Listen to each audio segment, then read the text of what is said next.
Hello everyone, this is Pomon bringing you a brand new Fire Emblem tier list. This time it's going to be a tier list for the Crimson Flower route in 3 houses. I already did another route, Silver Snow, before. Actually, I think this tier list is much better than the one I used for Silver Snow, because I remember, for example, Cyril wasn't available, and I think also the DLC characters weren't there. So it's good we get to value those. Crimson Flower and Silver Snow may begin the same way, like they might have like the same first like 11 chapters, but I think there are some key differences between the routes that really, force you to consider characters in a very different way. First of all, because some characters are completely locked out, and also because, well, the things you want from a character in Silver Snow and in Crimson Flower are different. Unlike other routes where maybe you get more route the enemy objectives, or more, general withstand a large group of enemies and advance to a single objective kind of thing. In this one, it's all about doing things quickly, getting to certain objectives quickly, and clearing key points of the chapter that normally don't give you as much travel as maybe the typical Fire Emblem chapter, where the big boss to battle is, an actual challenge. So, it's ordered alphabetically, so this is going to be a bit unordered, and we're starting off with Alois. Alois is actually available in Crimson Flower, and I know it's a bit weird that he's available. I've always found it to be that way. So yeah, you can get him for the first time in chapter 11, and if you don't get him in chapter 11, then he's not available, because on chapter 12 you don't return to the monastery. So he stays with the church, and I mean, kind of as he should, because he's the captain of the Holy Knights and all that, but whatever. Even if story-wise doesn't make a lot of sense, Alois can be useful, I think. Yes, as useful as always. Doesn't require a lot of investment, but doesn't, like, investment-wise, I want to say like he's closer to B or C, but because he doesn't have the availability, I'm going to put him down on D. Most of the units in Crimson Flower have very ample availability, because you are either available or from the beginning, or you are not available at all. Alois is one of the few units that just becomes available a bit too late, and yeah, he can help, and he might be slightly better in certain aspects than a trained Caspar. For example, that A ranking access is going to be very good.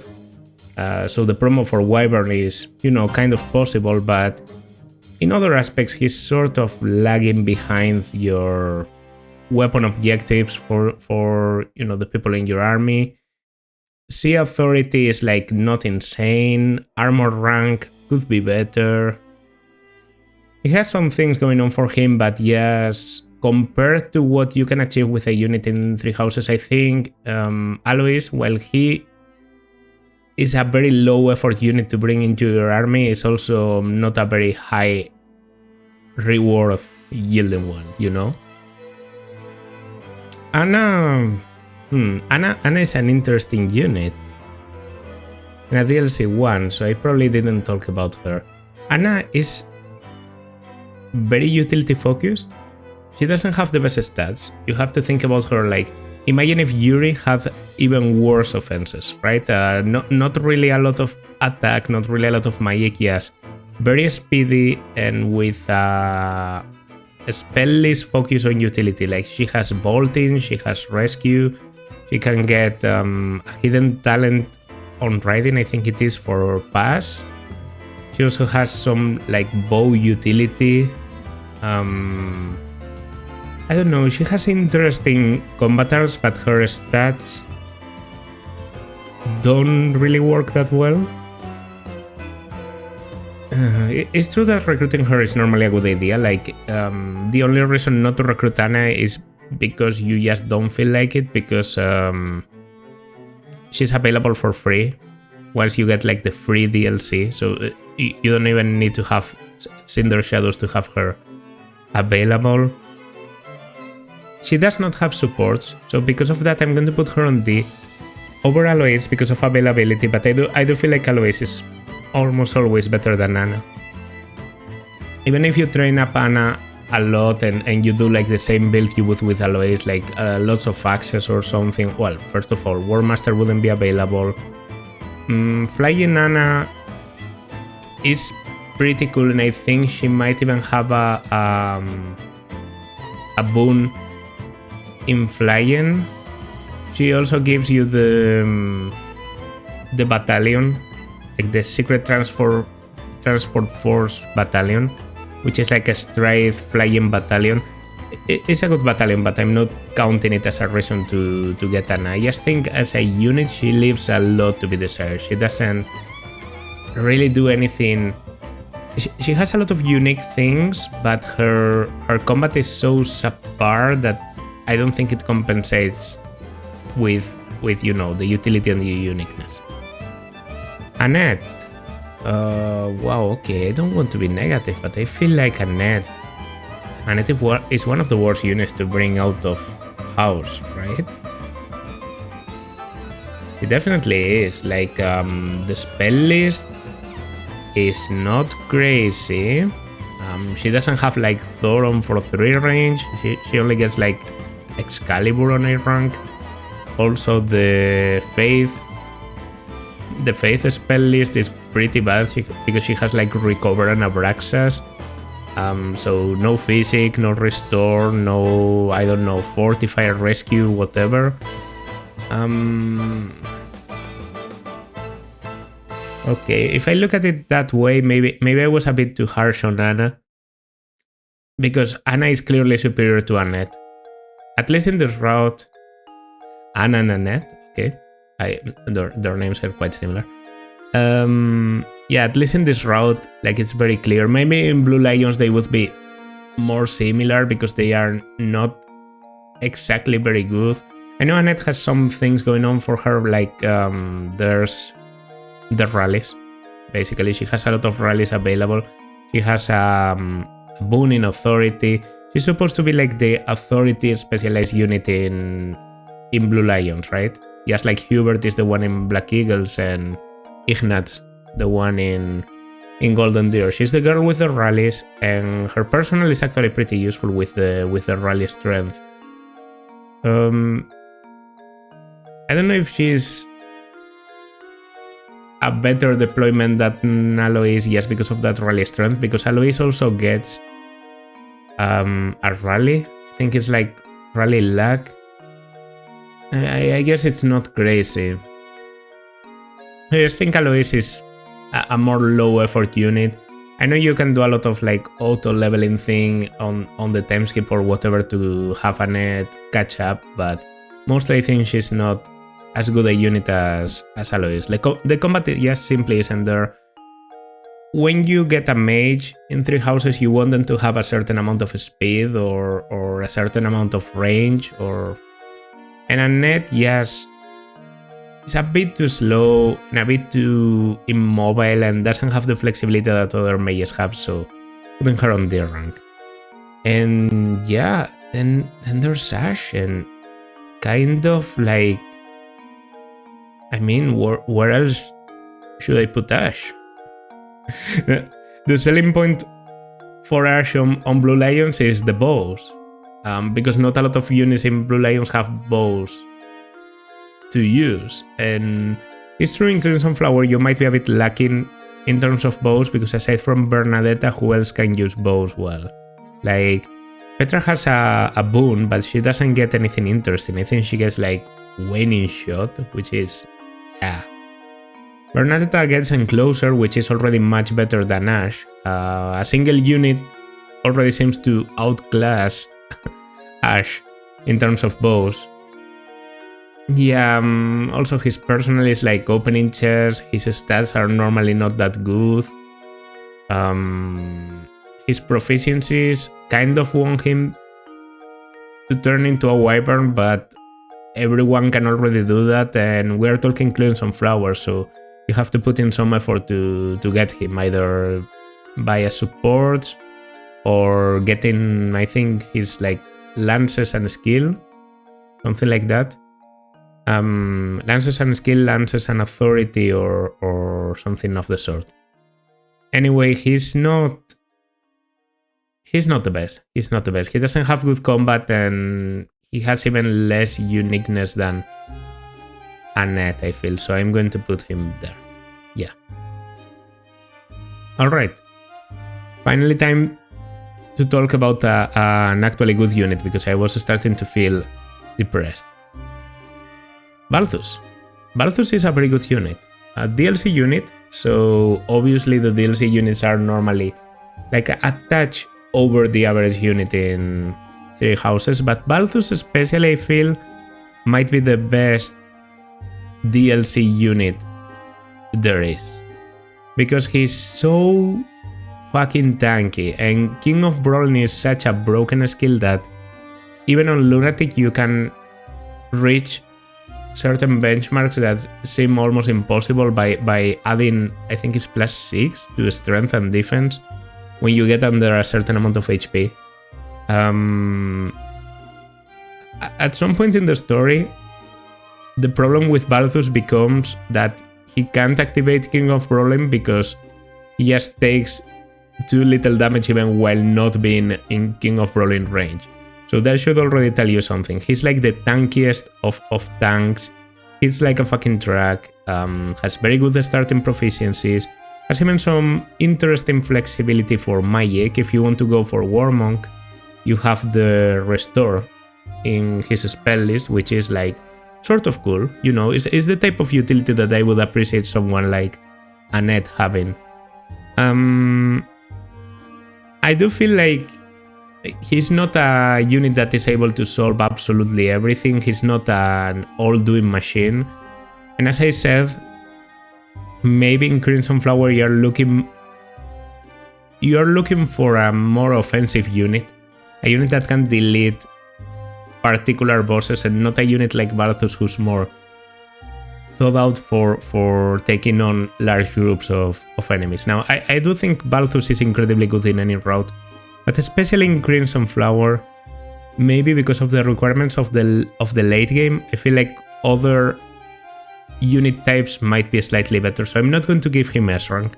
I'm just going to give him A rank. Might stay at top of the S rank, so at the top of A rank. So this might still be like a pretty good ending place for him. But yeah, that's going to be it. Then Bernadetta. Okay, finally, first actual Black Eagles character. Well, I didn't say the obvious about Balthus, but availability is very good. Like, the recruitment is almost immediate. The Black Eagle students only get one chapter over him, which is the mock battle. And some of them are not going to be deployed in the mock battle because the maximum amount of deployment slots in that one is 5. So some of them are going to be kept out. Yeah, Balthus has very good availability, maybe slightly inferior to a Black Eagle if you're really focused on using them, but normally the availability is going to be the same as any other student in any house, because you can recruit the DLC characters in any route. I think Bernadetta, she might be slightly better than I gave her credit for in Silver Snow. Yeah, it's true that Enclosure is very good and Vengeance is very good. I think I put her on B tier. I have to repeat B tier too, because it's true, she has a very good endgame, but she doesn't have the strong early game you maybe might be expecting from a unit that has stayed with your class like from the very beginning. She is good for chip damage, but I mean, I feel like other units have more strength, like other archers have more strength. I think even Ashe has more base strength, and Ignatz has the, you know, being the other archer in the Golden Deer, right? Where you get multiple of them, but Claude being one of them, but also Ignatz. Ignatz is kind of one of your cheap damage dealers in Golden Deer, and he at least has the rally things going on during the early game, and Ashe just has superior damage and the possibility of, you know, maybe training up those axes a little bit better. Bernadetta has a lot of unfortunate, like, bad proficiencies. Enclosure, as I said, is very good, but maybe not the best thing to use when you already have like gambits and everything going on. Her promotion options are going to take some work because she doesn't do that well for Wyvern. She might benefit from Falconite, but it's also going to take a while to get there. And yeah, just overall I feel like her stat line works very well on the mid to late game, but you're going to struggle a little bit during the early, so that's why I don't think she deserves to go on the same level as Balthus. And she's pretty reliable. This is definitely her best route. I think she's slightly better in Crimson Flower than Silver Snow because of lack of other options that might substitute her, like, I don't know. I feel like, for example, when you have units like Seteth is one of the big like show-offs of Silver Snow that immediately comes and kind of overshadows the performance of some of your units. Very good movement, very good combat, and Bernadetta just doesn't hold a candle to that. But now you're lacking those units. Your powerhouse is Edelgard and Byleth, but if you don't go for Wyvern Edelgard, maybe she could be lacking a bit of movement, you know, if you're going for like a canonical class Edelgard. I know what I'm saying. Something like a Cavalry Bernadetta or a Flyer Bernadetta could be the type of flexible archer you need in your army, and she does that role pretty well. It's just there are other units that do it slightly better, so B rank is good enough. Then we have both Byleths, okay. Well, I played with male Byleth, so I'm going to put the female one in doesn't apply, just so you know I'm only putting one of them. Well, it's Byleth, so S rank. There's not a lot to say. The best stats in the game, best availability in the game, incredible starting ranks, benefits from supporting absolutely everyone, gets proficiencies out of his ass, can be reclassed into absolutely anything. Sword of the Creator is broken, and the combat art of the Sword of the Creator is also super effective against the final boss of Crimson Flower. Byleth normally just gets rolling and doesn't stop until it curve stomps the whole game. You can beat this game with only Byleth, like you can do a Byleth solo of basically any route, I'm convinced. So yeah, I mean, Byleth is probably the best unit in the game in every route. It's a bit boring to think about it that way. Maybe in Crimson Flower there's a bit more competition, we'll talk about that later, but I do feel like Byleth being S rank is like, it's not even a discussion, like Byleth is absolutely broken. And yeah, you're also going to always depend a little bit on Byleth because, as I said, your units at the beginning, not everyone in your army, not everyone in your class during the first 2 or 3 chapters is strong enough to take care of the enemies, especially maddening.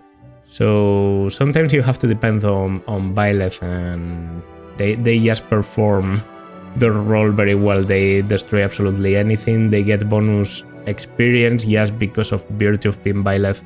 They get a multiplier of times 1.2. Byleth is just broken. Whenever you take a seminar, Byleth is taking the bonus. There's a lot of like passive situations where Byleth is Well, and Byleth also is always deployed on every map, on every major map that isn't grinding, so there's that. Byleth is always there, gaining experience, gaining supports, and by the end of the game, he's probably going to be your best unit, or among the top 3, like always. There's no escaping it. Caspar... I used to be a very big Caspar hater, gameplay-wise, also personality-wise, but especially gameplay-wise. I now feel like he might be a bit better than I realized, because axe proficiency is such an important thing to have. Maybe like... I mean, he has strength, he has defense, and he has axe proficiency. He has the time to build those up into a competent wyvern or into a competent war master. Actually, perfect proficiencies to become a war master. You can also go for something like, I don't know, passing the exam of Fortress Knight to get a bunch of defense, and then he becomes pretty tanky even for maddening standards. I've seen that done, and it seems to be like pretty funny. Bernadetta is a bit more flexible. Caspar always has to go for like pure physical damage. I tank you and then I fucking punch you. But that's okay, he does the role pretty well. He might... I would argue Caspar is probably better than Bernadetta during the early game. Well, no, scratch that. Bernadetta is probably better. Chip damage is very valuable in maddening. But yeah, I think Caspar is pretty fine. Beer rank might be a bit too much. How about C rank over Anna? Yeah, there is a gap of performance between Caspar and Bernadetta, because Bernadetta does go into a lot of overkill territory with, you know, vengeance, shenanigans, and closer, and all that I said earlier. Caspar really doesn't have anything unique. He has exhaustive strike, but then Alois also does. As I said, Alois is sort of like Caspar, but with worse results and much less investment. In this route, you are always going to do some investment on Caspar. It's pretty easy, and yeah, you get a bit of hand axe action, and C rank is fine. C rank is fine. Up there with Anna is fine. Well, Catherine is do not apply, because she's completely unavailable for this route. And no, I know it's a shame, but yeah, whenever you pick the Black Eagles, some of the church characters are completely kept out of your hand, and you can never recruit them. Catherine would be pretty useful, but she's never recruitable. Same goes for Claude, obviously. Lord of a different house, never usable. Well, actually, technically speaking, he is usable during the prologue, but whatever, I'm not going to put him on F tier because he can do some cheap damage against Costas in the prologue. Like, come on, he's not available. For like 99% of the game. Whatever he does during the prologue, yeah, we can just ignore. And another DLC unit. Okay, this is Constance. Constance, I feel like Balthus is the best DLC character ever. Constance is probably the second best. And they are good in very different ways. Balthus is all about his tankiness and what he can do for you against like a bunch of enemies, and how well he performs against large groups of enemies. Constance is all about mobility, utility, and spell list. Obviously, spell list. She has very good proficiencies to become a Dark Flyer. She's kind of canonically a Dark Flyer, and it works much better for her than Warmonk does on Balthus. I actually think Balthus is much better as a War Master. But Dark Flyer really works very well on Constance. You can get it pretty early. You don't even have to work on any flyer class, you can go directly into Dark Flyer pretty well because it's like only D plus or C rank on flying is not very necessary. You do need like a bunch of reason, but she has a very good base on reason. She also gets a pretty good faith spell list. She can get rescue, which is like very valuable, and she can get bolting, and bolting is absolutely crazy. Having a flyer come in, do magic, destroy an enemy, and then counter out is so broken that she definitely deserves to be A tier. Slightly under Balthus because, Balthus can kill anything, and then he normally survives anything that comes after him on the enemy phase. He does have a problem against mages, but there's less mages than physical enemies, like in any other Fire Emblem game. With Constance, you could supposedly use her to like tank and counter enemy mages with transmute or whatever. Transmute has never seemed like a very good skill to me, so yeah, I just don't think she has a lot of enemy phase potential. She works pretty well in Crimson Flower because, as I said, I feel like the mid to late game is very aggressive, and it's a lot about deleting enemies before they delete you, and not about taking on big groups of enemies. But even so, Balthus is just better. Because when killing bosses, first of all, if the boss has counter, like the distant counter thing that the Death Knight or that the final boss have, then Constance is in a lot of trouble because she just doesn't tank physical damage. Her whole thing is about doing indirect damage without taking the counter. So she's fragile. She's very versatile, but she's fragile, and Balthus just has that little edge over her. Cyril is actually unavailable in this route, absolutely, because he would be recruitable on chapter 12 Silver Snow, that's why he's so bad in Silver Snow. Dimitri is also unavailable. Well, yeah, just like Claude, he's available for the prologue only. So all of those go to do not apply. Dorothea. Dorothea is a Black Eagle. I mean, yeah, she's there from the beginning. She's sort of a free unit on Crimson Flower, you know, because you have picked the Black Eagles.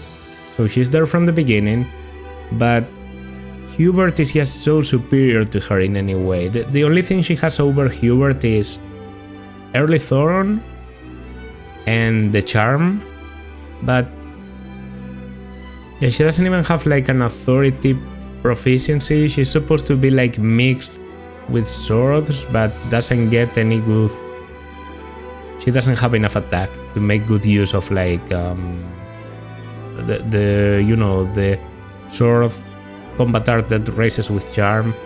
She's just not good at combat. Now she sort of tries to compensate this with a bit of a more supportive role.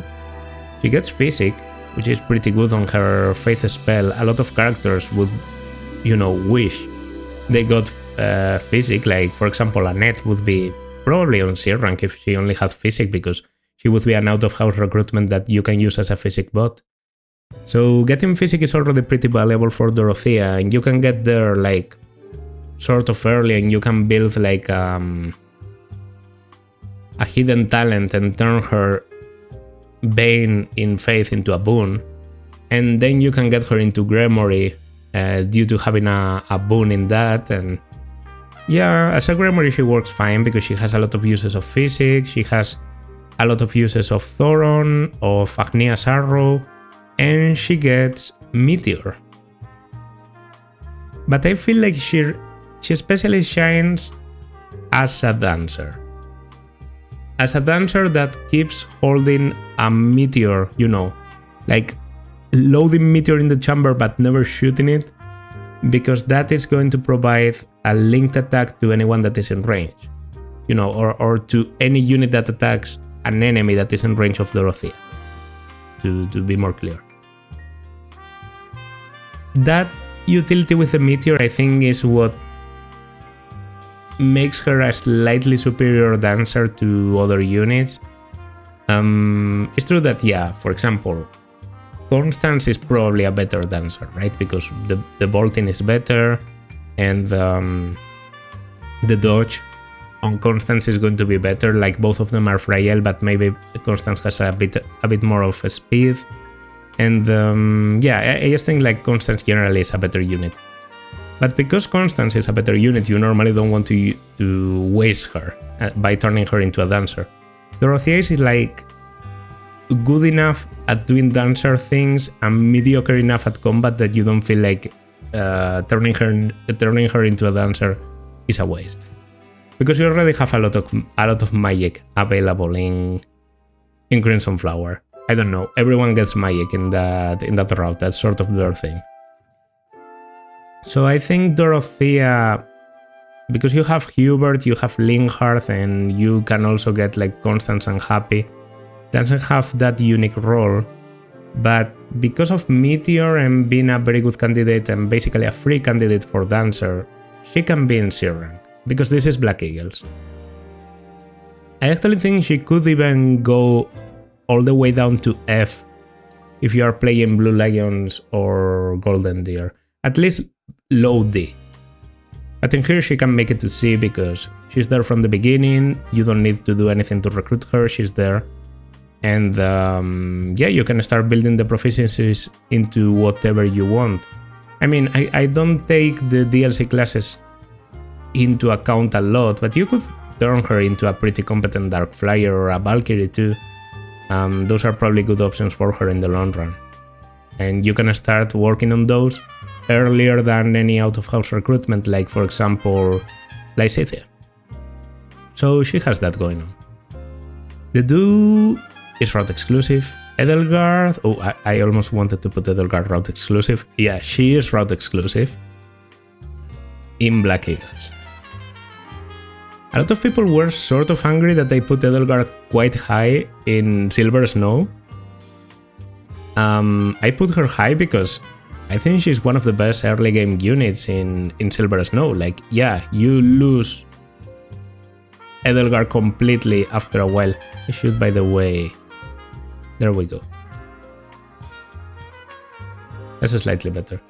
After a while, you lose the ability to get Edelgard in your army, she becomes your enemy, whatever, in Silver Snow.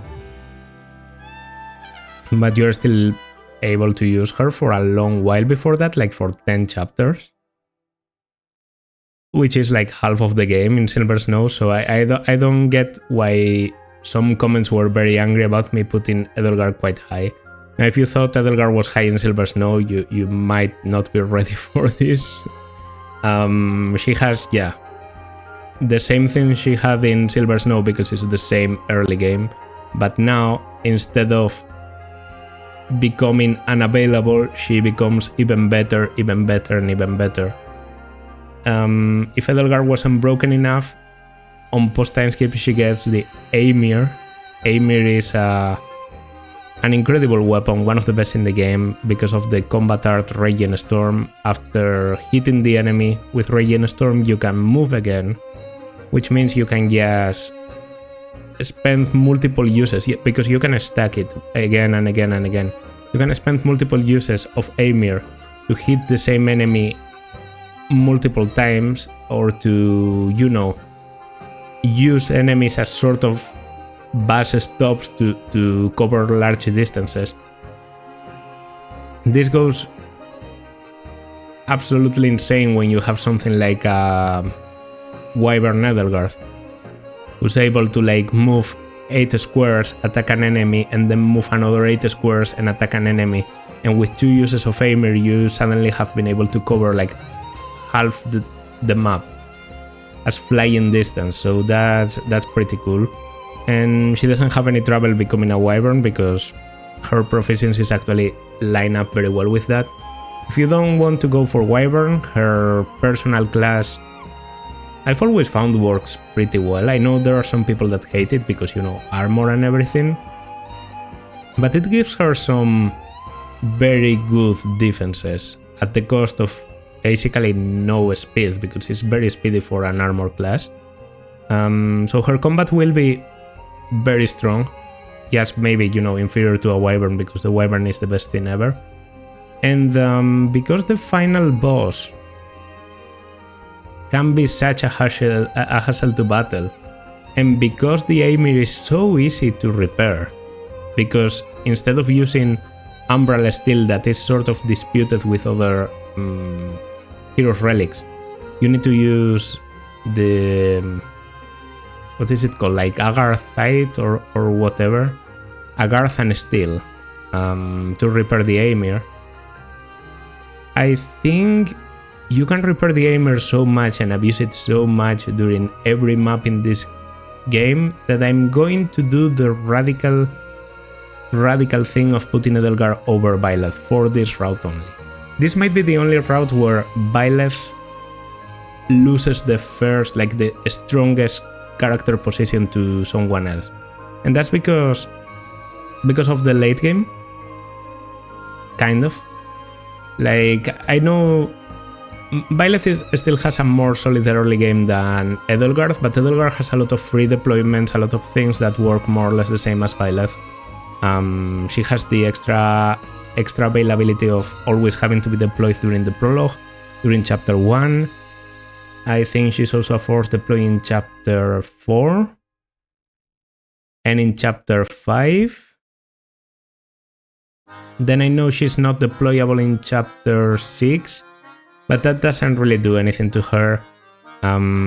She keeps gaining proficiencies, you can get her into Wyvern easily, you can do whatever you want, and Byleth does suffer a little bit with proficiencies like at the very start of the game, because you can't tutor Byleth.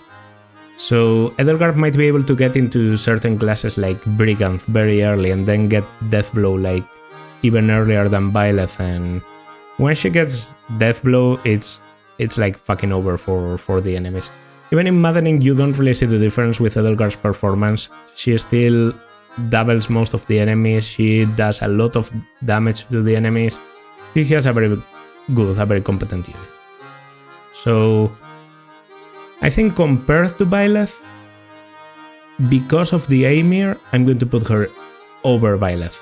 Because that's such a unique thing, and I don't think there's any way for Byleth to achieve the same amount of damage that Edelgard with multiple uses of the Ymir can do. And the Ymir is Edelgard only, so yeah, that's a unique utility that allows her to do more damage than anyone else in the game to even the final boss. Because Edelgard can normally take like more than one health bar of the final boss of Crimson Flower. So that's about it. It's enough to put her on superior S rank. She is incredible in the early, incredible in the mid, and probably easily the best unit in the late game, so there it is. Okay, Felix. Felix is a classical out-of-house recruitment that works very well on Silver Snow, on Crimson Flower, on Bird and Wind. If you want him out of his normal house, he's your guy. His proficiencies are also, like the proficiencies you need to recruit him are also kind of okay because he needs swords and speed, and you're always going to get those with Byleth normally, unless you're going for a very weird build. But normally Byleth wants to get a little of swords. As long as you get like a C support with Felix, you can normally recruit him naturally and not have to do like the auto join B support thingy. You don't have to bother him with all that. It's pretty easy to recruit him, is what I'm trying to say. So I don't think his availability being lower than Black Eagle's units is an issue. Actually, I think he deserves to be on B tier over Bernadetta. Crest of Feraldarius is insane, and it's a major Crest of Feraldarius, so he has like I think it's like a 40% of adding +5 damage to any attack he does. And because he's so speedy and high skill, he normally gets like multiple chances of activating that with like a slightly high critical. So if both Feraldarius and critical activate at the same time is +15 damage. On the early game, you can see how that would be very relevant. Even on maddening, you can see him making quick work of a lot of enemies. But it's really not only about his like gimmicky things like critical and feral Darius. It's just about him having a very strong stat line. Lone Wolf is also very useful, by the way. That's his personal, where he doesn't have a battalion equipped. He does +5 damage.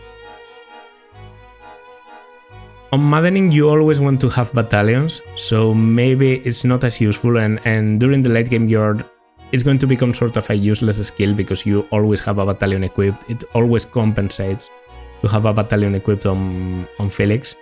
But for the early game, like for the first 2 or 3 chapters, like you just have +5 damage on Felix just because, and you can build that authority rank on the back without having to bother equipping a battalion. Yeah, Felix is just very strong, very solid. Just recruit him into your army and you will see immediately that he completely outshines most of your physical combat units. The only thing you shouldn't do is turn him into a mixed fighter because yeah, they are trying to convince you that Mortal 70 is a good idea. It isn't. We do it because it's cool, not because it's a good idea, right? Like you shouldn't. Ferdinand is good. And Ferdinand is, I'd say, like around here. Over or under Bernadetta, that's up to discussion. I think he's slightly over Bernadetta because I've always found Perfectionist. No, it's not Perfectionist. What is his skill called? Isn't it Perfectionist? It does exactly the same thing as Perfectionist, which is Subaki's skill in Fates. Basically, when Ferdinand's HP is full, he gets a +15 hit and avoid bonus. Meaning he starts the chapter with a +15 hit and avoid, and he can build like hyper avoid builds like along the game. They might not be very reliable, but I've seen like low to no investment Ferdinand be warped into high avoid places like a forest or a fort during the late game. And maddening enemies have like 30 hit on him, which is, as I said, low to no investment Ferdinand. So that means almost base Ferdinand. Like I think he was like level 12 to 15 where I watched him do that. So if you train Ferdinand into like a level 30 hero with the exact type of weapon he needs to counter the enemy, and I said hero because that's like I don't know, a class with high speed that kind of aligns with his things. Ferdinand also can get desperation like pretty easily because of the proficiency to become a cavalry, and then you can do like as I was talking about hero, you can do like desperation plus vantage combo where you hit twice before the enemy can counter on player phase, and then you have an immediate counter before the enemy can hit you in enemy phase. I think he has a lot of cool builds, and he has a stronger early game than Bernadetta. Maybe Bernadetta does end up almost always becoming better than Ferdinand at combat, but he brings a lot to the table during the early chapters, and in maddening you normally have a lot more trouble during the early game chapters. So I'm going to value that early game contribution a little bit more than Bernadetta's, contributions in the long run, and I'm going to put him here. I still think that Felix is just better because you can recruit him pretty early if you do things right, like around chapter 4 or 5, and then he's just better than these two guys. I'm putting him on B out of respect for not putting him on A, but I could. Alright. Well, F tier is for Flayn. The F is for Flayn. Yeah, she's just not good, guys. Like, she was already bad enough. by virtue of being Flayn, you know, the spell list doesn't work that well. Rescue is cool, but situational. She doesn't have a lot of speed. Magic can be a bit overkill. Crest of the Flayn is useless. Absolutely useless. But it's made even worse in Crimson Flower by the fact that she abandons your army after chapter 11. So she's basically playable for only like 5 chapters. Yeah, chapters 7, 8, 9, 10, and 11. Yeah, she's bad. She doesn't really have anything to do with you. She doesn't. I would never recommend training Flayn in Crimson Flower. Like if you know you're going to go with the Edelgard route, there's no reason to train Flayn, because she's not going to bring anything unique to the table that makes it worth it to even deploy her. She's a training unit, and if you're playing Crimson Flower, you don't get to actually reap the benefits of training her up, you know, as a trainee. So why use her? She's not good. Then Gilbert is not available because he's only available in Blue Lions. Hanneman. Okay. Have to be a bit harsh here. I know I said a lot of bad things about Flayn, and I'm going to put Hanneman also in F tier, but I want you to understand that's because I can't create a single tier just for Flayn to explain how bad she is, right? But Flayn probably deserves a tier of her own, because there's probably no worse unit in the entirety of Three Houses than Flayn in Crimson Flower. Hanneman is pretty bad in every route. He's supposed to be like a filler mage. In Crimson Flower you don't need the filler mages. He has a good spell list, but he starts on B rank reason, which I feel if he only had started on A rank, like if he came already on A rank, like people like I don't know, Catherine or Alois, they aren't shy about starting with A rank and being completely prepared for, you know, their advanced class requirements. But Hanneman is even a bit short of passing Warlock immediately. I know he's supposed to be recruited earlier than Alois, but come on, Catherine can be recruited in chapters 4 or 5 in some routes, and she's a fucking sword master. Like, there's no reason for this guy to not be a Warlock. And if he was, he would be much better, because I would actually have, like, you know, a filler Warlock to just deploy in a chapter and nuke an enemy with magic. But I need to pass that promotion to get the Tomfer and to get the multiple uses, and then his stat line is a decent amount of magic, but really not overkill. We're not talking Lysithea, we're not even talking... I think Annette even has more magic than Hanneman normally. Annette is like, hits pretty hard, she just doesn't double. Hanneman doubles even less because he's as slow as balls. He has a crest of Indec that, by the way, works pretty well on Bernadetta, especially during the early game. When you chip, you have a chance of activating another attack. It's kind of like Adept. If you have played the Telius game, you can randomly activate an extra attack, but it works on physical attacks. So it means Hanneman has to use a physical attack to have the crest of Indec activate. That's ridiculous.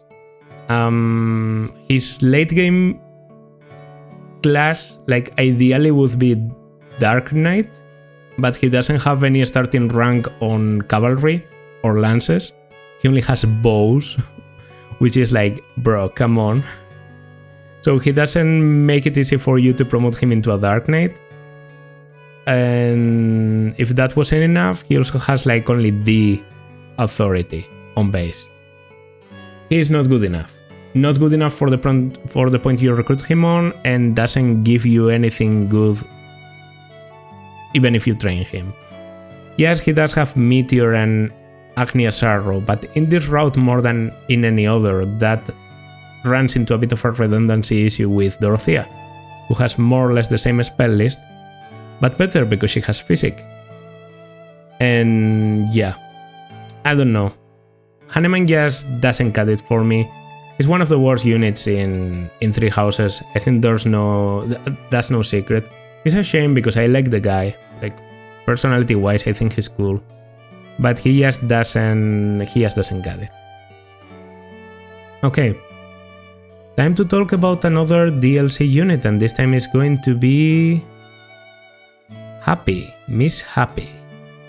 So Hapi is weird. When you look at her stats and at her growth, you always get the impression that she's supposed to be stronger and maybe like... She's just so slow, and every time I look at her stats I can't figure out why. I don't know if it's about Valkyrie having a bad speed growth or about dark magic weighting her down or her base speed not being that good, but she can't double for the life of her. Like, it's impossible. Now, she does have a lot of cool stuff going on, like a lot of cool stuff. They really managed to do like very good things with the two mages you get in DLC, both Constance and Hapi. Constance is more of a powerhouse. It's true that rescue is utility and the Dark Flyer is sort of, mobility thing, but mostly Constance is all about doing a lot of damage, having like a 60% growth on magic and just nuking the enemy. Hapi isn't all about that. She's more about having a smarter spell list. A bit of Banshee here, a bit of Critical with Death on the other side. Then she also gets Warp, she gets Physic, so you really want to train that Faith rank, even though it's neutral, it's not a boon. But probably her biggest selling point and the funniest thing about her is her personal... making her like... I was talking earlier about Adept, like if we were in Path of Radiance or Radiant Dawn, right? She has like a permanent provoke against monsters. Monsters prioritize going for Hapi unless they have been lured by like a Gambit breaking their barriers. They go for Hapi. And Hapi always does super effective damage against monsters. So she has that slight niche of breaking monster barriers, and you can use that niche to your advantage by doing very stupid things like giving her what is this thing called, unbreakable wall or whatever, or impenetrable wall. This gambit that basically makes it so that you only take 1 damage and the enemies also take only 1 damage when on the units affected. But that 1 damage she deals back to the enemies is going to be super effective and is going to be very good for the process of breaking enemy barriers. So she's just very funny to use against monsters.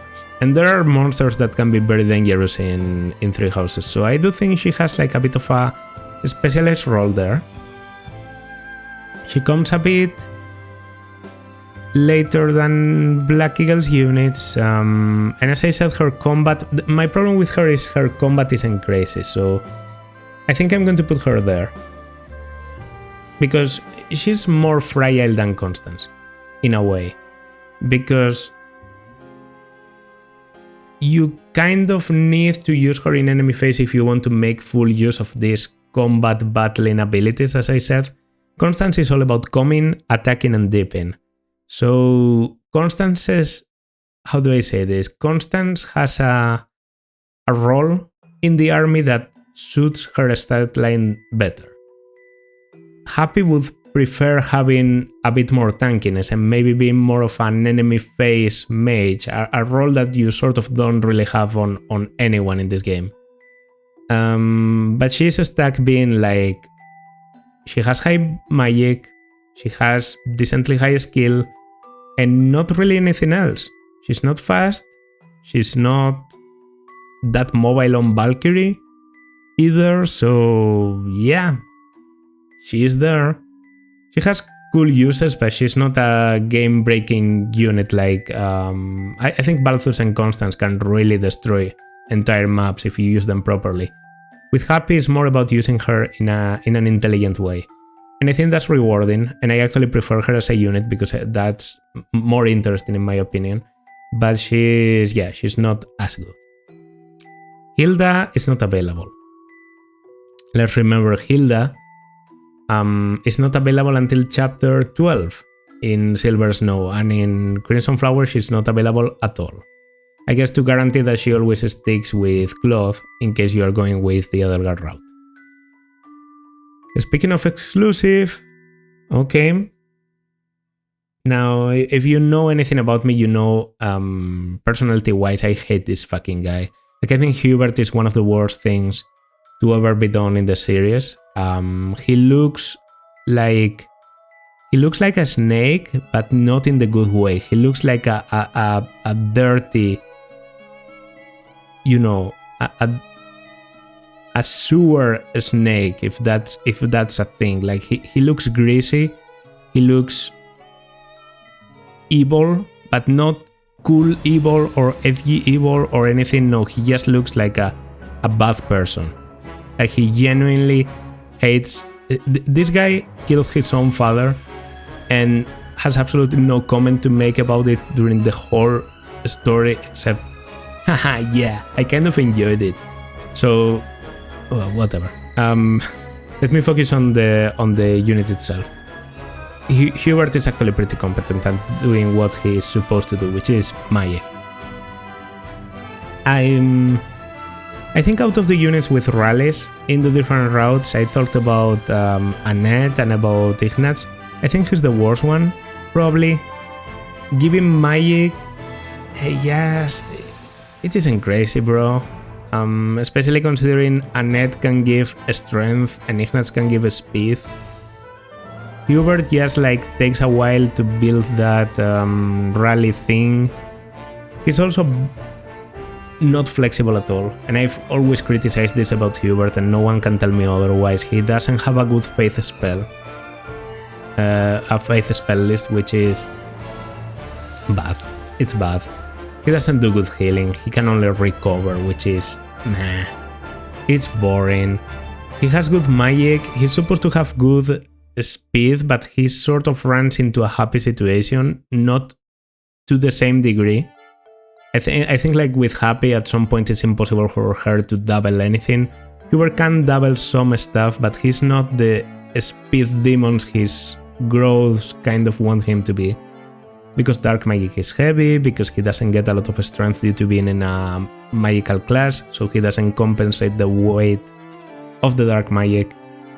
And also being a mage, like a male mage, kind of sucks.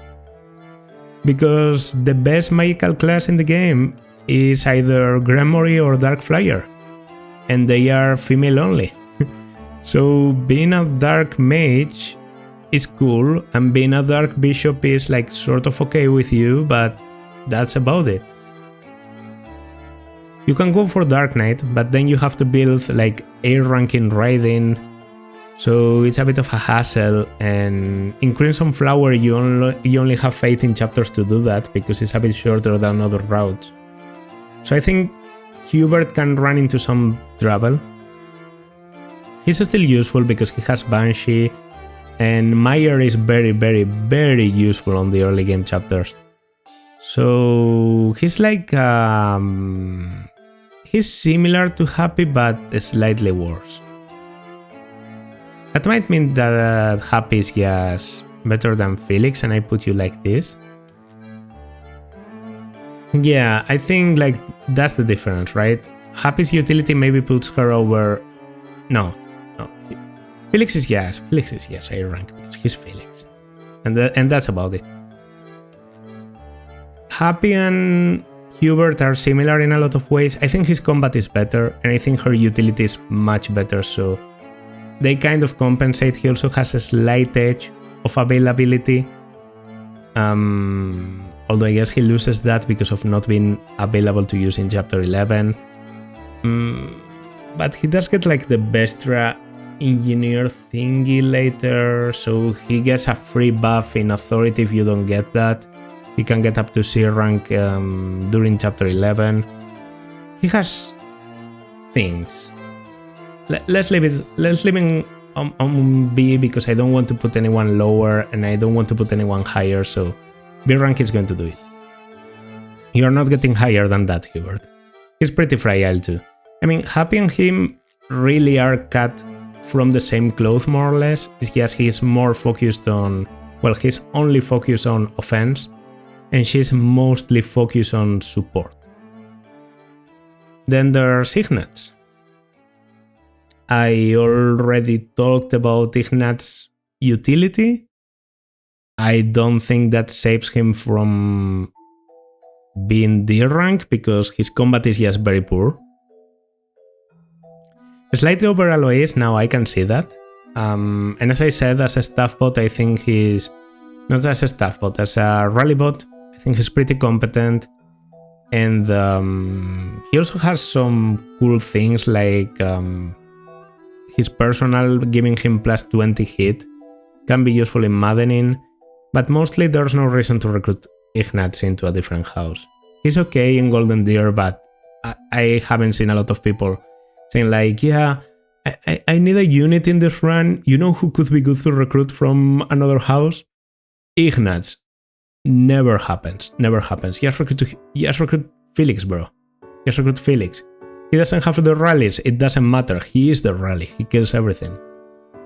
Ignatz doesn't have the best proficiencies either. I think he has minus like a Bane in flying, so he's bad at becoming a flyer.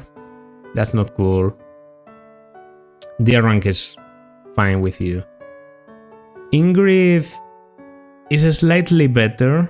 As an out-of-house recruitment, she actually has some things that are better than Blue Lions. Mostly that her auto levels are pretty sick. She gets a lot of strength that in Blue Lions she normally struggles to get. And you do get like a suspiciously low amount of flyers in other routes. In Crimson Flower you don't really have any candidate to become a flyer unless you go for Petra Wyvern. So yeah, Ingrid being like the canonical Pegasus Knight that you can sort of recruit from out of house and deploy anywhere is cool. It's pretty cool. She gets the stats and she can do a good job. That's just about it. She also gives you the Luin. You can do the combined Dorothea and Ingrid Paralog, which the benefit for Dorothea is just a Goddard's Ring, which isn't crazy, but yeah, with Ingrid you can get the Luin. And then, yeah, that's a very good weapon that she can use Burning Quake with, and it's a strong attack. I don't know, I think Ingrid is just a cool filler flyer to bring into your house and deploy. As far as filler units from other houses go, she's probably not the best, but good enough to give her the C rank. Just slightly worse than units like Anna. That's okay. Alright, very interesting unit here. Jeritza. Jeritza... well, I mean, you're not... if you're watching this, I'm going to have to assume that you know the story, but I'm going to say a slightly bigger spoiler, okay? By the way, let me... Yeah, there we go. So, spoilers incoming. Jeritza is the Death Knight, right? And that's his starting class, Death Knight. He's good as a Death Knight, and the problem is he comes a bit too late to really do anything else, because you only get him on chapter 13, meaning he's only available for 6 chapters, and on the first month you don't really get to do a lot with him, so he doesn't have a lot in terms of flexibility. He's just a bundle of good combat, stats and whatever. He's good in the late game, but he doesn't have an early game, so that already puts him at most of B tier for me. Yeah, he can be very good for the final battle and everything, but he wasn't there when you were suffering. In Maddening, you have a lot of trouble during the first chapters, he just isn't there. And by the time he comes, is he really that good? Like, Scythe of Zariel being one range, is it worth it? Counter, is it that crazy when you already have like Retribution Gambit? I don't know. Even just the mobility on the Death Knight class is not better than the range you can achieve as a Dark Knight or anything that has range and is also a cavalry. And it's slightly worse than Flyer mobility, obviously, because you don't ignore terrain. It's a good unit, but I think I would put him over Ferdinand. Because, yeah, Ferdinand has some small contributions during the early, and then he can have some interesting builds in the late game, same goes for Bernadetta. Jeritza does have like the free good unit, no contributions needed. He just comes in, fills a spot in your army, can destroy anything. That's even slightly better than Hubert, I would also say. Not as much as Hapi, because he doesn't have that niche spot against the monsters. He's good. He's just... He could be on par with these units because of his late game combat if he didn't come so very late. Now, it's not like he runs into trouble because he comes late. By the time he comes, he's pretty competent. I've said he's trouble, but I also have to say, you know, not a lot of cavalry units have as much speed as he does. Being able to use magic while being in such a physically focused class is also pretty cool. He gets Restore, actually, and Restore with the Lamine crest is kind of nice. And yeah, I mean, Dark Knight is just a good class and a unique class for him to boast a little bit in. Lancefer is pretty good. Like, he has everything he wants by the moment you get him. I just wish that moment came a little bit earlier. So B rank is good enough for a unit that comes so late. Leonie. A good out-of-house recruitment, better than Ingrid, and not as good as Felix, so really I would put her here. I think she's pretty good. I honestly think putting Leonie lower than this means you haven't really tried to use Leonie in routes other than Golden Deer. I know she might not seem like anything crazy, but she has two things going on for her that work very well even on Maddening. One is speed, and the other is defense. She actually has a pretty decent defense growth, and the auto level she gets as a cavalry don't really bother her that much because of having like a 60% speed growth. So she gets very good auto levels on Paladin. So if you recruit her out of house and you wait for a little bit and you get her like during chapters 8, 9, 10, you get a ready to go Paladin with a good bow rank that can, yes, immediately start working to become a bow knight by the end of the game. So she's a bit of a low investment unit, a good filler, much better than Ingrid, and for the combat, much worse than Felix for the combat. I think her proficiencies are a bit tricky to get. She needs like lances and something else, and lances maybe is not something you want to train with Byleth because the lance focused classes are a bit weird for him. But that's okay, you can get her through B support. She's just a good unit. I'm not going to put her as high as the units you have from the very beginning because her whole point is that her auto leveling is pretty good, so you normally want to recruit her late, which I guess makes her like a bit of a bootleg Jeritza in the sense that she comes a bit earlier, but her performance isn't going to be as good. I just think she's pretty neat for an out-of-house recruitment. Alright, Linhardt. Now, last time I put Linhardt very high. I think I put him even on S rank, because I didn't want Byleth to be alone in Silver Snow, and I have to say, I went too far there.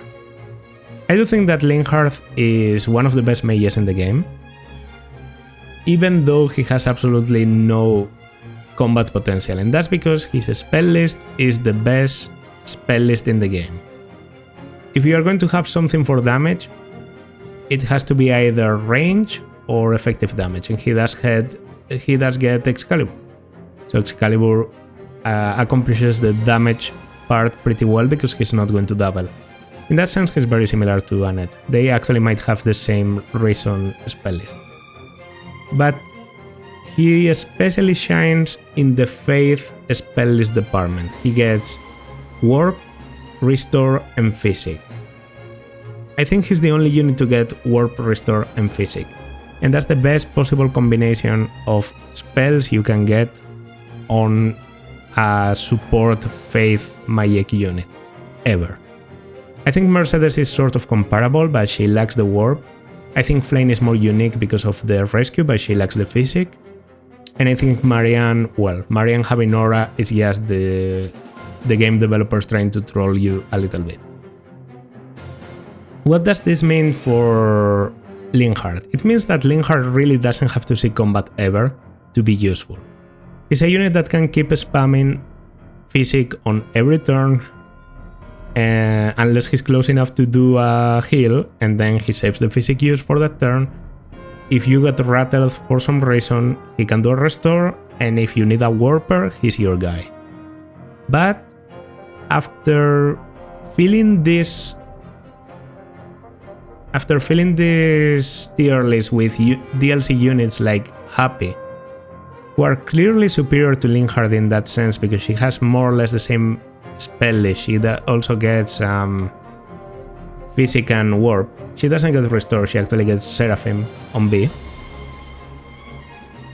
I do have to admit that Linhardt has some shortcomings compared to Hapi, like the combat being absolutely non-existent, he doesn't have the effective damage against monsters, and whatever. So if Hapi is B rank, there's no way I can put Linhardt into A rank. I'm actually going to put Hapi. Sorry to do that. Not because I'm going to put Linhardt high, just because I have to put her there. At this point, it's pretty obvious that she has more than enough unique stuff to deserve to be in A rank. So in the case of Linhardt, I'm going to put him a bit lower than that. He does have something over Hapi, which is Faith proficiency. Hapi is neutral in Faith.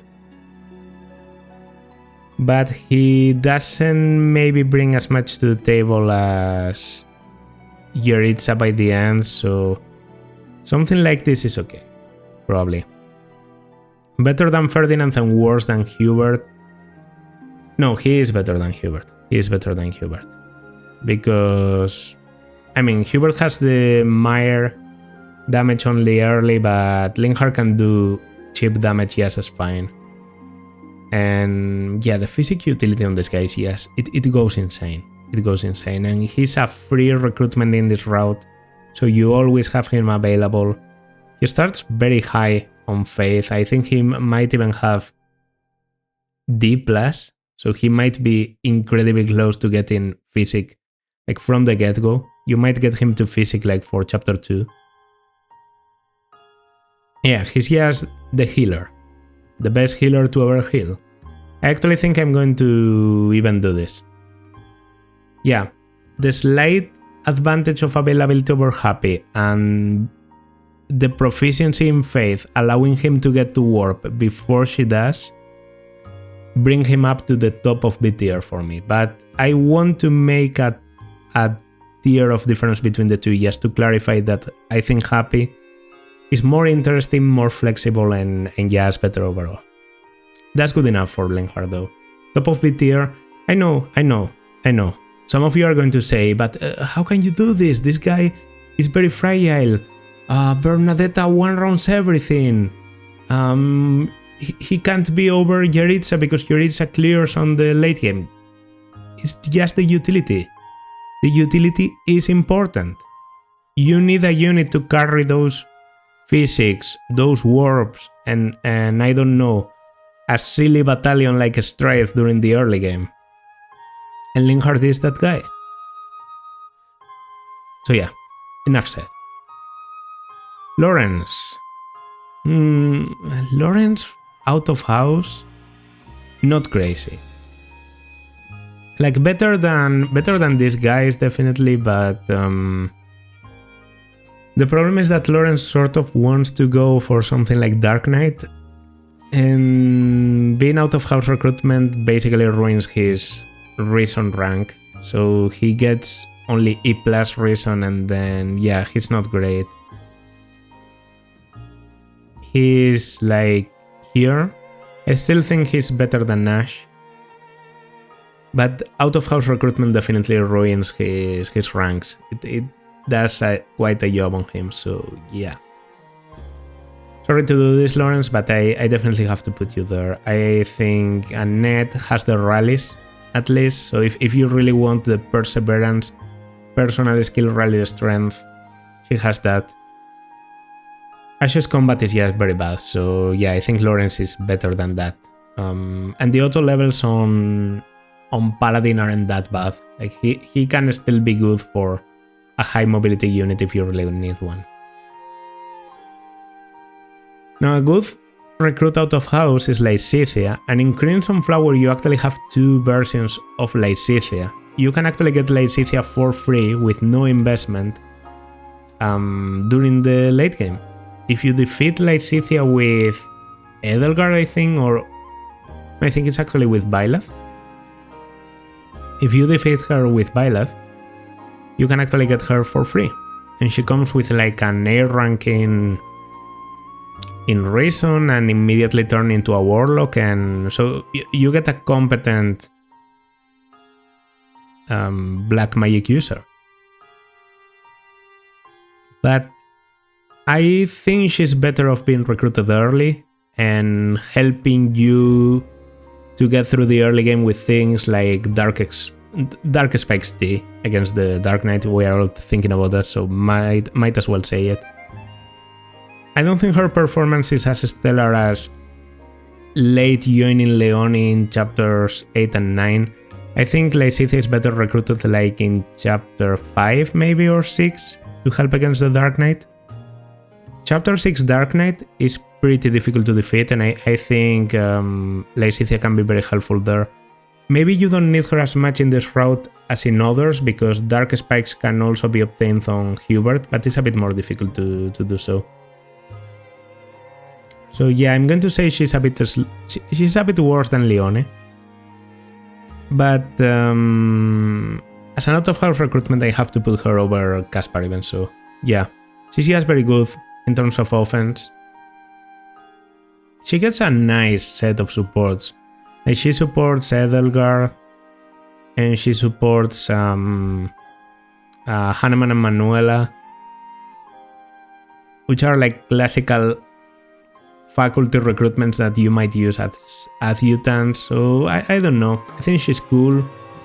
By recruiting her, you also get... no, I was going to say you get the Ferdinand parallel, but that doesn't happen in Crimson Flower. She's just cool. She's okay.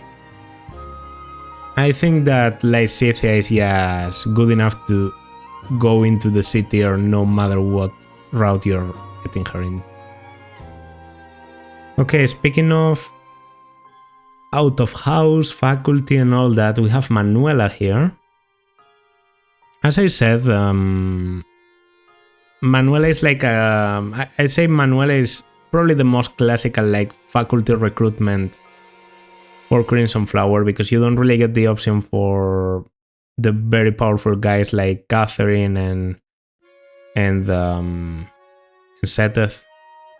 Shamir is comparable, but Manuela does have something going on for her that you might be lacking a little bit, and that's the Faith spell list. She's another warp user, so if you are somehow running short on that, even through Hapi and Linhardt being available, you could use her for the warp. She can get bolting, which is helpful for the linked attacks. And she can get the Charm Blade or whatever. I forget the name. Elegance Blade, Charm Blade. Yeah, that one. The one that raises damage with Charm. I don't know, she's supposed to be like half physical, half magical, but I always end up making her more magical because on average the resistance of the enemies is normally lower than their defense, so it's better to scale your magical damage and just bet a little bit harder on it. It's good that she comes as a magically focused unit and sort of ready to lean into it. She's a priest. Would be better if she was a bishop, just like Hanneman. But at least she comes like more prepared for that. So I'm not going to say she's insane, but let's put her at the bottom of C tier because she is just like a cool filler, no investment, decent enough personal too, because you know, reducing the critical chance by the adjacent unit of the adjacent unit, like having the adjacent unit have good critical avoid is sort of valuable when you're luring dangerous enemies. And you can also do some cool things if you turn her like into a trickster. You can do like shade stuff of the enemies not prioritizing you, using foul play. Yeah, it's a class that really fits her role. I haven't personally used her as a trickster, I have to say, but it's something I've been thinking about.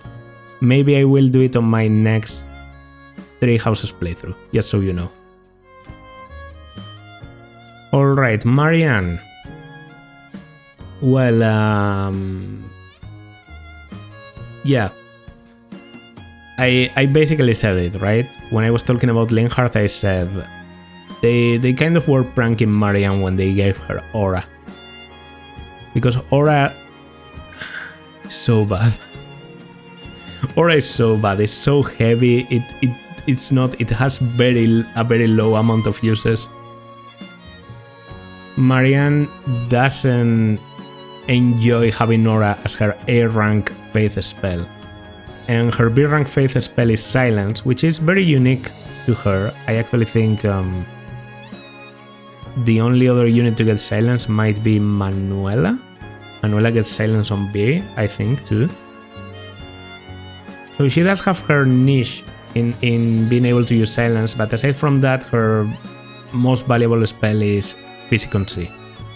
And she gets Physic very, very, very early because her base faith is D+. So by just auto-leveling, I think you can get her to be a Physic bot for you during chapter 2 by doing like an out-of-house recruit. One of those like half NPCs units that you can modify the inventory and come along with you. She's cool. She's a filler healer if you need one. She's not good, she's not bad, she's just there. I mean, I guess, okay, we're actually going to... I'm going to put you down, I'm going to put you here. There we go, and you're going to go here. That works because I think you're more or less in this spot. Actually, I think you're a bit worse than Ingrid, so I'm... No, you're more or less like Ingrid. What you bring in support capabilities, Ingrid brings in combat and mobility and everything. And Pegasus being a pretty good class to start with. Because Darting Blow and everything. She's a good support unit. I don't really think you need a lot of them because, well, Linhardt has it covered. But if you were looking for another Physic bot, it doesn't get much better than Marianne. If it gets better than Marianne, it's this girl right here. She is like clearly a better version than Marianne. There's just that. And actually, I think she even... I mean, I wouldn't put her over Dorothea because of the availability and having to actually invest a little bit to recruit her, but yeah. Instead of having Aura and Silence, she gets Fortify and Restore. Those are just the advantages. Proficiency in Reason is also better than proficiency in Swords. I'm sorry. It's true that you have Thoron and she has like the Bolganon route, and I do think Thoron is a bit cooler because of the 3 range and because your healer is normally not the unit that you have the thirsts on. So if you have any type of magic on your like support mage, you normally wanted to have a range option, so that you don't have to waste your turn giving them the stuff to add the range. Yeah, she works, but Mercedes just does it better in general because of the faith being better. I just think the reason is more or less Perth. Like this spell list is better, but she has the proficiency. Yeah, Mercedes is just a good out-of-house recruit. Never better than in Blue Lions. You don't actually get the paralogue in this one because it's Crimson Flowers, so you don't get the Death Knight paralogue with Caspar, but it's still a pretty good unit to bring if you want. And she supports Jeritza, and she supports Constance, for all that's worth. So yeah, I mean, the Jeritza support can be cool, because Jeritza doesn't have a lot of supports. Okay, Petra, the Speed Demon. Now I'm actually going to put Petra very high, very, very, very, very high, because I think Petra is one of the best units.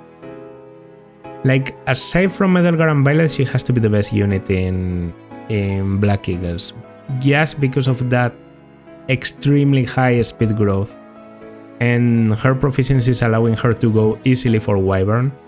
Especially in Crimson Flower, where you can, you know, work on those proficiencies from the very beginning. And she also has good swords for accuracy, decent bows for coverage, and actually a pretty cool personal skill that works especially well against monsters. Because Hunter's Boon activates on, you know, when they are lower than half in their massive HP bar or of 100 and something. Petra suddenly sees an enemy that has 90 HP out of 180 and says, yeah, that looks like a weakened unit, I'm going to get plus 20 critical. So have to put her here, kind of like there, right? Even though Felix is recruited from outside, I think Felix is just better. Which is a bit sad, you know. You try hard and you still don't achieve the same level of greatness because Felix just is built different. Yeah, I would love to put you higher just to like make a point and say, yeah, I put the Black Eagles higher because whatever, but let's be honest, in 3 houses, recruiting someone from a different house, while it requires a little bit of investment, is not that difficult. And as I said, Felix is one of the easiest to recruit because of the requirement being swords, which Byleth normally always has. So I do think Felix has the slight edge over you. You more or less fulfill similar roles. You have an easier time going Wyvern because of your proficiencies, but he has better combat, better stats, and when he finally is able to go Wyvern, he will outshine you. So there's that. He also has Heavy Draw, which is he has a better bow skill, so even though he doesn't get a lot of combat arts for bows, he's better at using bows. Swords, you're sort of similar in terms of what you get, and you get the axes, but they aren't crazy. Yeah. Okay, Raphael. Now, why would you? Why would you recruit Raphael? The answer is you wouldn't. Everything I said about Ignatz, like Ignatz can do some stuff as a rally bot, applies to Raphael. Raphael can do some stuff as a tank, but it's even less specialized, so you already have a lot of units that are probably better at tanking than Raphael, and you already have better units to become a War Master, like this free Caspar, and if you have the DLC, the free Balthus. And honestly, like, any male Byleth could be okay. You could also be a good candidate for a War Master. By the way, I don't know.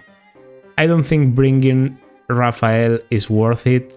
He doesn't have any clear, like, class path that he's much better at doing. He's actually pretty bad at becoming a Wyvern in my experience. And yeah, I actually think, like, even your lockpick utility actually puts you over Raphael in my opinion. So finally, Ashe fans get a win. Raphael is just bad. He's just very bad. Balthus is just everything that Raphael wanted to be, but actually accomplished. Because he gets the attack and the defense that Raphael never got. And Raphael is very slow, he doesn't have good resistance, he continuously gets one-rounded by mages, and that's a problem. Recruiting him into Crimson Flower, to do that you would have to be either very obsessed with Raphael or just be very keen on getting like a support between him and someone else. Okay, I don't know, I think he has a support with Bernadetta, so yeah. If you want to suffer that, suit yourself. But I wouldn't recruit Raphael out of house, honestly on any house, and on Crimson Flower I don't think he works very well because most of his classes are doomed to have low movement, and as I explained earlier, this is a bad route to have low movement. Now quickly skipping over Seteth, who unfortunately is not playable in this route either, not at all. I mean, he's playable briefly in Ocean's View, I guess, but that's about it. And we go into Shamir. Shamir, I actually think that Shamir probably deserves to be on A tier. We are lacking a lot of powerful out-of-house recruitments in this route, and Shamir kind of... I don't mean out-of-house, I mean faculty recruitments. The classical role that maybe Catherine would perform, that, I don't know. Yeah, really Catherine. You're lacking Catherine, so you have to settle for Shamir in this route. And Shamir, if you build her well enough, the survivor's instinct thing about killing an enemy and then having the counter on the next one is very powerful. You know, that buff you get, you just need to take a kill from good range because you have good enough range thanks to her being an archer.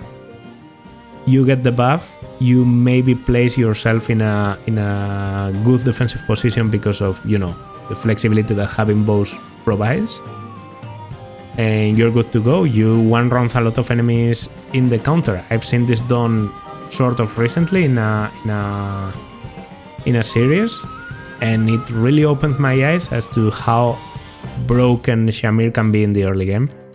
Now on the late game, I do think she starts falling off a little bit. She doesn't have any broken bow skill. She doesn't have Enclosure, basically. Let's just say it. There's two very broken bow skills. Enclosure and Deadeye. And Shamir instead gets Heavy Draw and Monster Blast, which are like... They have their uses, and Heavy Draw is definitely one of the best on the early. But you don't want that on the long run. Like, you maybe want to turn Shamir into Bow Knight, but then she doesn't have anything too unique. And I feel like more often than not, I tend to end up making her a sniper, because her not having any good combat art makes her a good candidate to just be a Hunter's Volley spammer. She does have a very good starting bow rank, so she can go for something like bow critical plus 10 pretty easily by the endgame. But that's about it. She doesn't really shine in the endgame. If I'm putting her this high, it's due to her early game contributions, and I actually think that those make her deserving of this position. And actually, it's about time I put Balthus in here. Yeah. That looks good. That looks good. Okay, 2 units to go. Sylvain. Sylvain comes from a different house, but might as well be from the Black Eagles, because if you have a female Byleth, he can be recruited immediately. Good cavalry.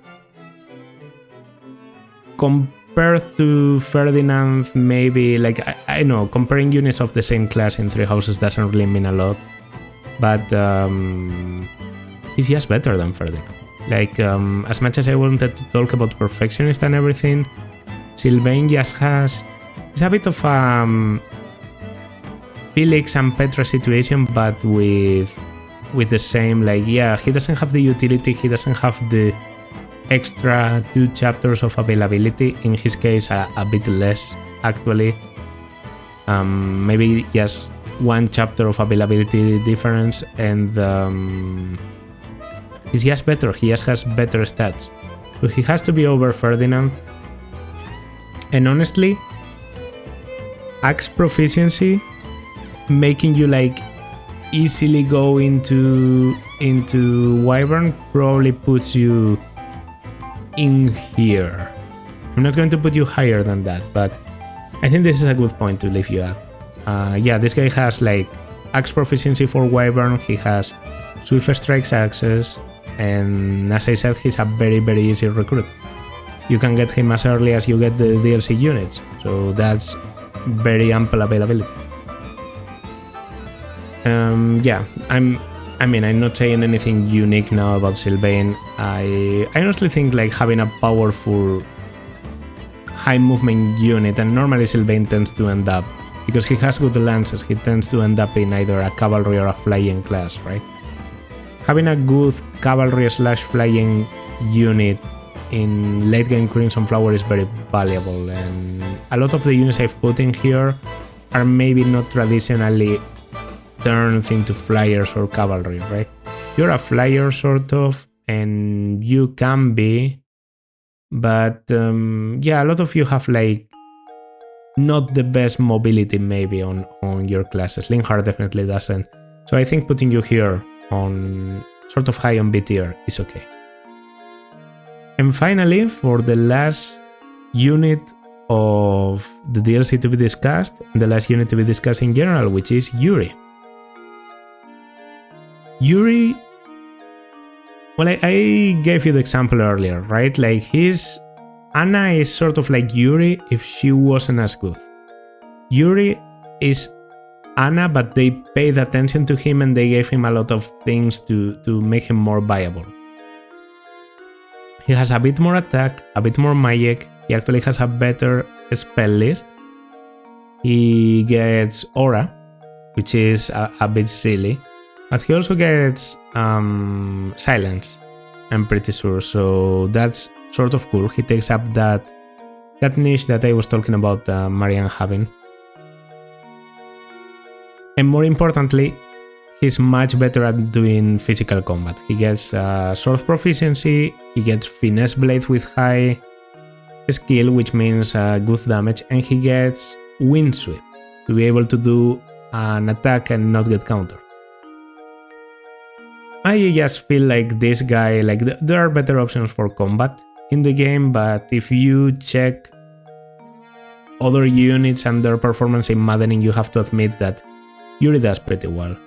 He normally doubles enemies in Maddening reliably. He has enough strength to not get weighted down by important stuff.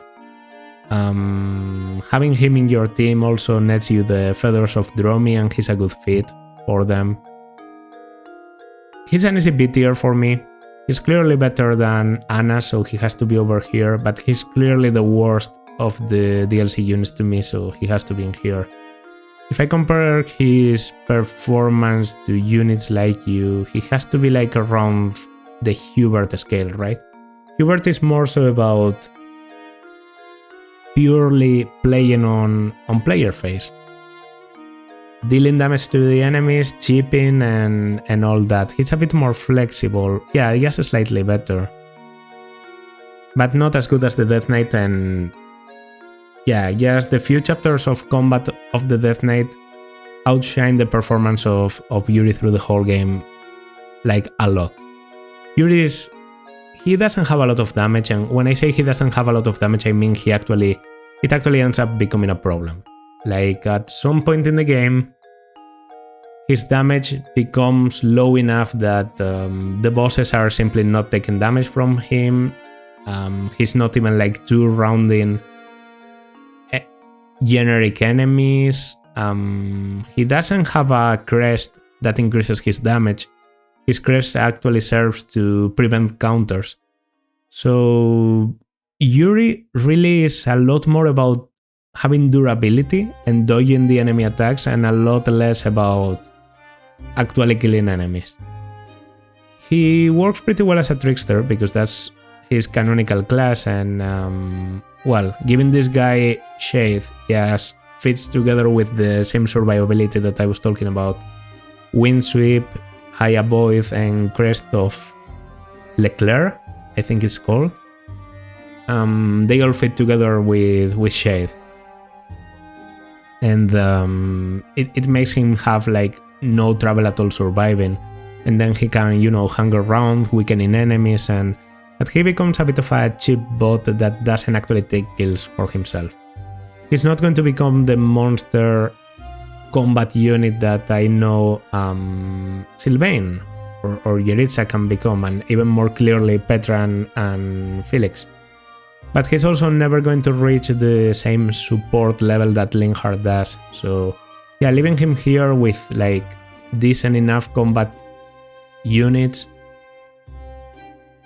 works for me. And yeah, I'm going to do now a little review of the tier list as it is, to check if everything is correct. On the F tier we have Flayn, clearly the worst unit in here. We have Hanneman, and you know what? I think Hanneman is better than Raphael. Especially because of Meteor. Meteor I think is very helpful in Crimson Flower. So maybe because of this route it makes the difference for me. Raphael requires a bit more of investment, so there's that. I do think Ashe is a bit better because of the opening chest for free, and Deadeye is sort of cool. And as I said, Lorenz has a bit of trouble with his auto levels not being the best. Then we have D tier, a bit of a short tier. Annette doesn't do anything too great. You have very good starting stats, but a bit too late for my taste. You just don't have enough stats to do good combat. And Manuela, well, more or less the same. And also that some of her interesting stuff, like the bolting, is locked behind the Bane in Reason with E on base. Then this is sort of the tier of the filler units. You could not use these units and you wouldn't be losing on anything, but they are maybe good substitutes to, I don't know, to bring into your team.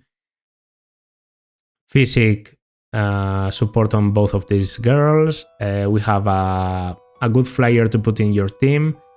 Probably the best candidate for a dancer, but doesn't shine on anything else really. Being Yuri light is sort of not good, and being a good candidate for War Master or a decent enough mage to maybe compare yourself to Hubert after investment, it's not enough to go into this tier. Now on B tier we have actual good combat and support. As I said, Leonie can be a late recruitment that works very well. Bernadetta has a squishy early game, but turns into quite a monster on the late game. Ferdinand has an easier early game, maybe doesn't turn out as monstrous in the late, but that's okay. Hubert is reliable for chip damage and the rallies during the whole game. He's not crazy, but he's a good serviceable mage. I already talked a lot about Yuri. Flexible unit, some support. These are two very good combat units that, one of them has the availability over the other's uniqueness and combat. And finally, the definitive support unit on Linhardt. A rank would be like almost perfect units in my opinion. Hapi is lacking the combat. Petra is lacking the stats, slightly. Felix is lacking, well, the fact that he's recruited out of house, and sometimes his proficiencies and his low authority can be a bit punishing. Shamir doesn't have the best late game ever, but she works like a charm on the early. And then Constance is too fragile to put in S. And finally, the map clearers, the true monsters of Crimson Flower. Balthus, who can just about survive and delete anything that isn't a mage. Byleth, that can do that but against anyone. And Edelgard, that is similar to Byleth but also has the best player game out of... the best player phase out of any unit in 3 houses ever, thanks to Amir. I'm cool with this tier list. I'm very tempted to like move Lorenz to have like a perfect triangle, but I really do think like Lorenz is clearly under Annette because of him not gaining reason ranks automatically. So yeah, it has to look like this. It's a bit weird, but it has to look like this. I hope you enjoyed. I think this is a very long tier list, especially considering I've done like 4-hour tier list before, Shadows to FE6, a game that I maybe know a little bit more about and I feel more comfortable talking for hours and hours about. This is just, as I said at the beginning, this is just about Crimson Flower. These aren't... The comments I've said could apply to other routes, but don't necessarily always apply to other routes. And you can see this obviously on the do not apply units, but also on some units. Like, for example, I don't think Flayn is among the worst units in the game. I just think in Crimson Flower she is, because training her up isn't worth it because you're going to lose her anyway, right? That makes sense. So if you enjoyed, then consider liking, subscribing, leaving a comment. It's been a while since I did a tier list. This one is probably going to be a banger because Edelgard in the thumbnail. I know how the 3 houses effect goes. But I hope if you leave a like, subscribe or leave a comment, it's because you genuinely enjoy the tier list, or at least you think I made some good points and brought something to the discussion. So yeah, see you in my next video. Bye.